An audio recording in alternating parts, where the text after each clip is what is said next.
தேவ பிதிருக்களையே, தேவர்களே பரமேஸ்வரன் தான், பிதிருக்களே பரமேஸ்வரன் தான் அப்படின்னு நினைச்சுட்டானா அவனுக்கு கூட உத்தராயண மார்க்கம் உண்டு.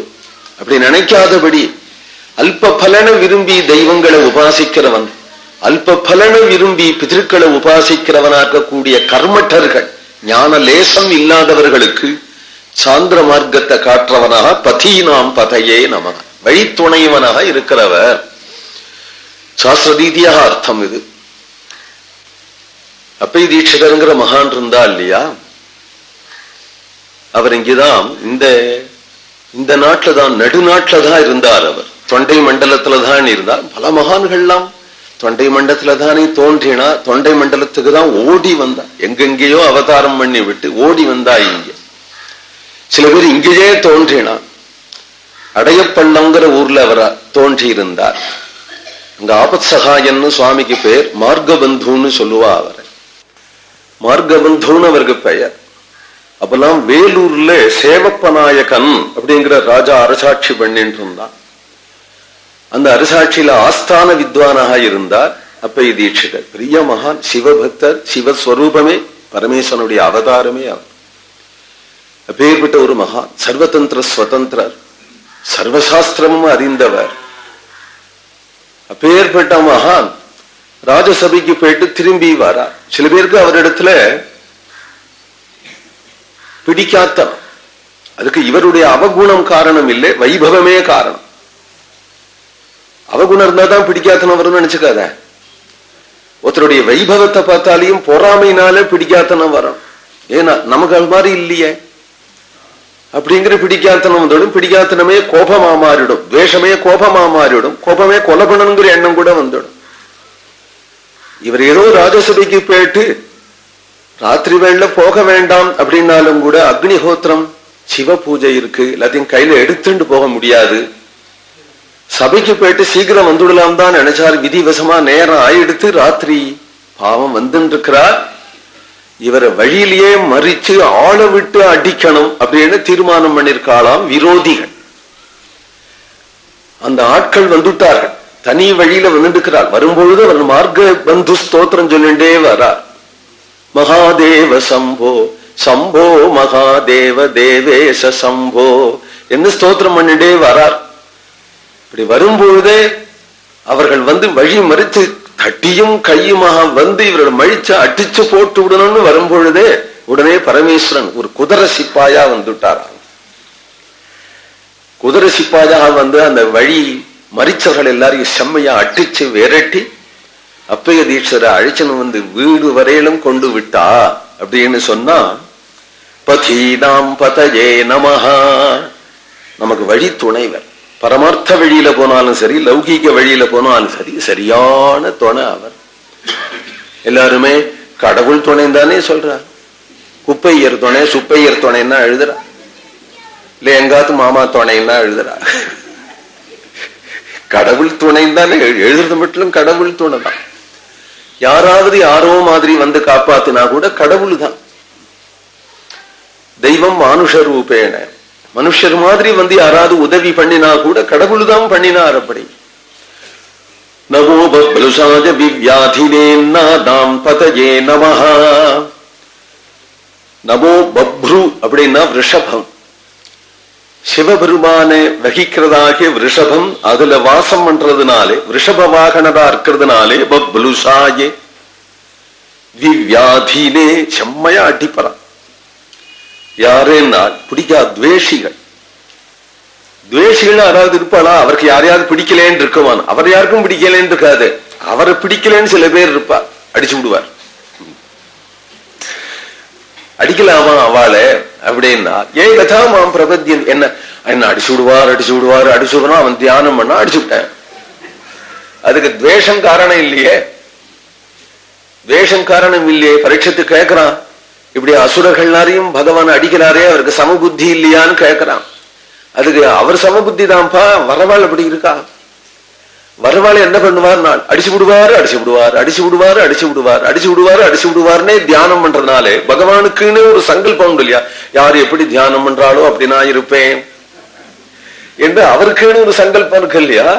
எவ்வளவு அபராதம் பண்ணாலும் அவர் அடிக்க மாட்டாருப்பா. நம்ம சகமானாயே, அவர் சகிச்சுக்கிறவர், கிருபாளு கிருபாளு கிருபாளு அப்படின்னு தியானம் பண்ணணுமே தவிர, ஐயோ இந்த படம் வீட்டுல வச்சுக்க கூடாது, வீடு உருப்படாது, இது ரொம்ப உக்கிரமானது அப்படின்னு தியானம் பண்ணிண்டே வீட்டுல வச்சுண்டா அடிச்சு விடும். உக்ரம் உக்ரன்னு வீட்டுல வச்சுட்டு இருந்தியானா, நீ உக்ரம் உக்ரன்னு தியானம் பண்ணியானா உக்ரமா தான் இருப்ப. சௌமியம் சௌமியம்னு தியானம் பண்ணா விசேஷேன வியாதினே, வியாதினா அடிக்கிறவர், விசேஷமாக அடிக்கிறவர். அண்ணா நாம் பதயே நமஹா, எல்லாருக்கும் அன்னம் போடுறவர் அவர் தான். எறும்புக்கும் சரி யானைக்கும் சரி. சின்ன எறும்புக்கும் ஒரு சின்ன கதை சொல்றது உண்டு.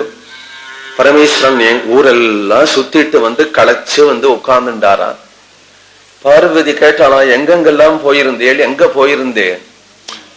இது போமா, நான் வந்து எறும்புலேருந்து ஆரம்பிச்சு பிரம்மா வரையில எல்லாருக்கும் படி அளக்க வேண்டிய வேலை எனக்கு, அதுக்காக அலைஞ்சுட்டு வரேன். எல்லாருக்கும் படி அளந்தாச்சு இன்னைக்கு கால வேளை அப்படின்னு உட்கார்ந்துட்டார். பார்வதிக்கு ஆச்சரியமா இருந்தது. எல்லாத்துக்கும் எப்படி பார்த்து பார்த்து சாதம் போட முடியும்? போட்டிருப்பரா, எல்லாருக்கும் போட்டிருப்பரா, எல்லாருக்கும் சாதம் போட்டிருப்பரா அப்படின்னு நினைச்சேண்டு ஒரு நாள் மறுநாள் பார்வதி தேவி பரமேஸ்வரனை பரீட்சை பண்ணணும்னு நினைச்சு ஒரே ஒரு எறும்பை எடுத்து ஒரு டப்பியில வச்சு நன்னா மூடிவிட்டா. ஒரே ஒரு எறும்பை வச்சு. இவர் இன்னைக்கும் படி அளந்துட்டு வந்து உட்காண்டாரா. உடனே பார்வதி இந்த டப்பியை கையில வச்சுட்டு எல்லா ஜீவனுக்கும் படி அளந்து விட்டேரா. அளந்தாச்சு. சரட்சிதா ரட்சதி யோகி கர்ப்பே, கர்ப்பத்தில் இருக்கும்பொழுது கூட அதுக்கு அன்னத்தை அளக்கிறவன். அவ்வளவு பெரிய யானை, பெத்த வயிறு அதுக்கு, அவ்வளவு பெரிய யானைக்கும் படி அளக்கிறவன். அளந்தாச்ச. ஒரே ஒரு ஜீவனுக்கு நீங்க அளக்கலை. எதுக்கு ஒரு ஜீவனுக்கு அளக்கல? விட்டு போயிருக்காத, விட்டு போயிருக்காது, நடக்கவே நடக்காது. அது ஒரு ஜீவனுக்கு அளக்கல. நீ பிடிச்சு வச்சிருக்கியா? நீ அளக்கிறையா? நீ அளக்கிறியா? நீ காட்டு. நீ பிடிச்சு வச்சிருந்தாலும் நான் அளக்கிறது நான் தான் அப்படின்றது. உடனே அந்த டப்பிய திறந்தா இப்படி பார்த்தா அதுல ஒரே ஒரு அரிசி இருக்கான். அந்த டப்பிக்குள்ள ஒரு அரிசி இருக்கு அந்த எறும்புக்கு. உடனே பார்த்த பரமேஸ்வரா, உம்மை போய் பரீட்சை பண்றதா? சும்மா விளையாடுறா. தேவி தானே விளையாட முடியும் அவர் இடத்துல. அப்போ அவளுக்கு நிர்ணயம் ஏற்படணும்.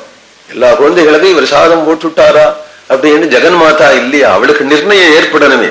அது மாதிரி கேட்டுண்டாள் அவள். அண்ணா நாம் பதயே நமஹா, எல்லாருக்கும் படி அளக்கிறவர். சொல்பம் சாப்பிட எறும்புக்கும் அணைப்பார், யானைக்கும் சாதம் போடுவார். அதை விட பெரிய குண்டோதரனுக்கும் சாதம் போடு. கல்யாணத்துக்கு அழைச்சு வந்துட்டார். நீங்கள் எல்லாரும் 2 நாள் முன்னதாகவே இஷ்டமித்திர பந்துக்கள் எல்லாருமா 2 நாள் முன்னதாகவே வந்து சேர வேண்டியது அப்படின்னு மீனாட்சி கல்யாணத்துக்கு பத்திரிகை எழுதி கைலாசத்துக்கு அனுப்பிச்சா. சுந்தரேஸ்வரர் வரார். கும்போதரனை மட்டிலும் அழைச்சிட்டு வந்தார். ஏனால் இருக்கிற பந்துக்கள் எல்லாரும் பார்வதி கல்யாணத்துக்கு அழைச்சிட்டு போயிட்டு பட்ட சமம் போரும். ஏன்னா சம்பந்திகள் சண்டைதான் பெருசா இருந்தது. எல்லாம் பூதகணங்களும் இல்லையோ, எல்லாம் பூதகணங்கள். எல்லாரையும் பார்வதி கல்யாணத்துக்கு அழைச்சிட்டு போயிட்டார். அந்த மாதிரி இருக்கக்கூடாது. ஏவோ இவெல்லாம் பாவம் மனுஷியாள், அதுவும் மதுரையில இருக்கா, நாம் ஜாக்கிரதையா போயிட்டு நல்ல பேர் எடுத்துட்டு வரணுமே அப்படின்னு பொன்னாத்து சம்பந்தி தான் கவலைப்படுவார். மாப்பிள்ளையே கவலைப்படுறார். ஒத்தரும் இல்லாம வரவும் முடியாது என்று நினைச்சேண்டு ஒத்தரை மட்டும் அழைச்சுன்னு போனார் கும்போதரனை. கல்யாணங்கள்லாம் ஆச்சரியமா நடந்து ஆச்சு. இலை போட்டாகணும்.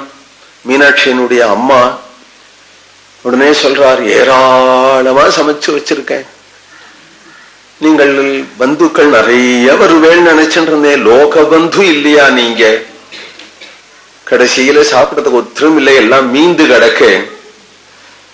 என் பின்னாடி ஒரு பந்துவை அழைச்சுன்னு வந்திருக்கிறேன். அவனுக்கு நீ சாதம் நிறைய போட்டு விட்டியானா உலகத்திலேயே எல்லாருக்கும் போட்டாப்புல வாப்பா அப்படின்னார். இவர் போய் உட்கார்ந்து விட்டார். குண்டோதரா போடுறா போடுறா போடுறா எல்லாம் அதுல கரண்டியால போட்டு மாடாது. எல்லாத்தையும் அப்படியே எடுத்து எடுத்து வச்சுவிட வேண்டியது.